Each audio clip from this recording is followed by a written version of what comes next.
Hi, these comments are for NP. It looks like you figured it out.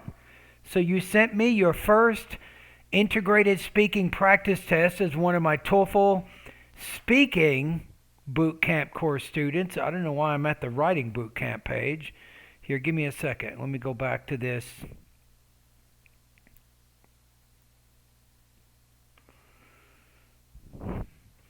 Now let me find the rubrics here too. Let me see here. Okay, we got I have the integrated speaking rubrics here, and I have your practice test. So let's see how you're doing on this. The reading passage presents perceptual constancy, an academic concept. When people look at things from different angles and distance, the objects might appear different shapes, but they still recognize that they are the same objects.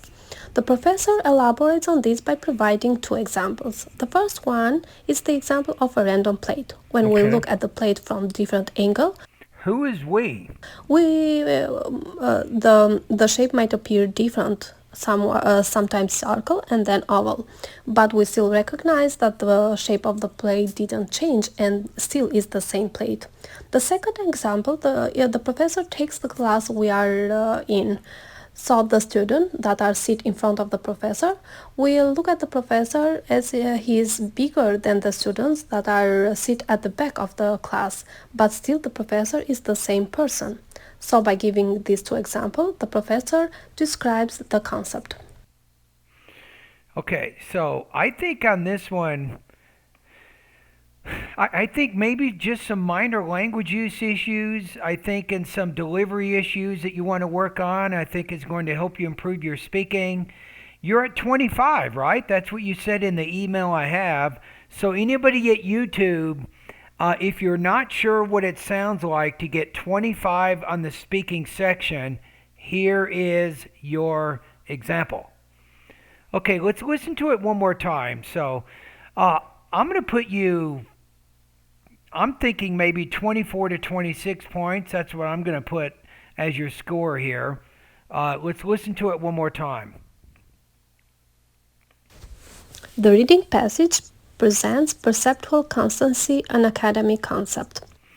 So, perceptual constancy, an academic concept. So, you need to do better with that appositive. You need to have a longer pause. Your tone before the pause should go up slightly. So, the professor introduces procedural constancy, an academic concept, something like that.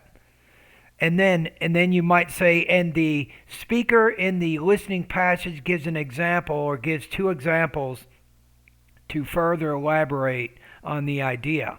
So I like it when you have an introduction in the beginning that connects the main points from the reading and the listening passage, because isn't that what an introduction does? It kind of restates what's going to happen in that response, in that task.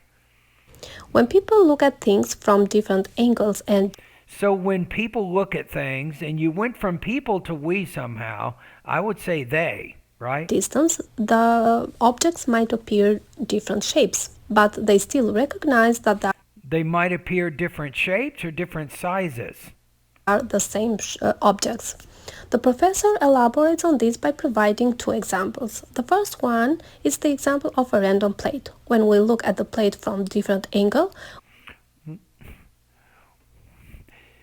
So then who is we? So when someone or when students look at the plate, I would use more of a specific noun there, not just a catch-all for everyone. We. I don't think that's the right pronoun there.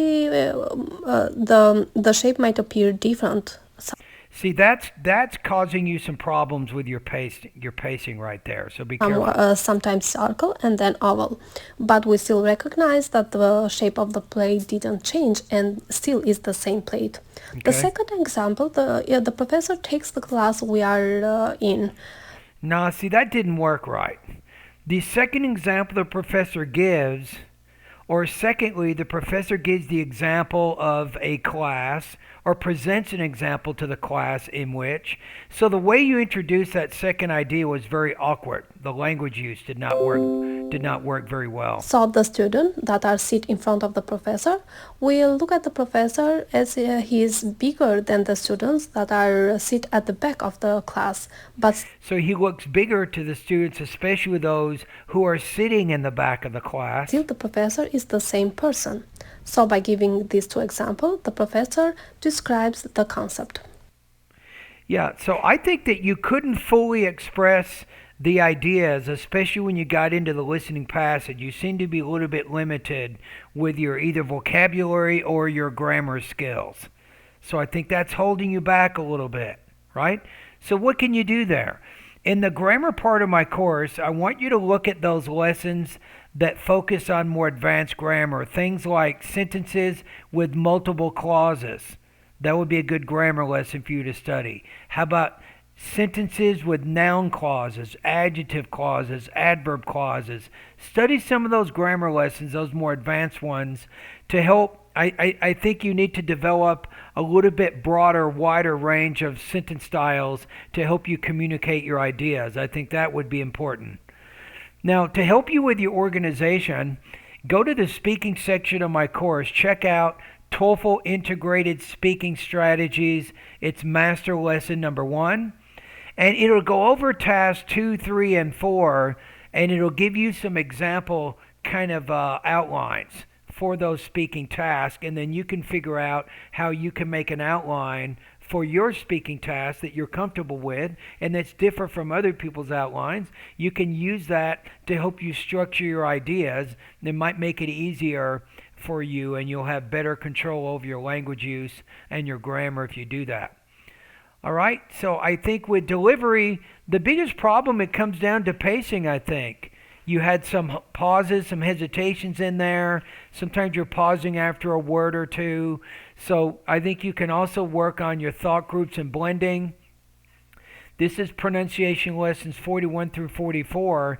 So I think based on based on my assessment of this practice test, I think it would be good for you to alternate your practice. One day do pronunciation practice, the next day you can do speaking practice. So with the pronunciation practice, you can take some of my pronunciation lessons after you do the pretest, right?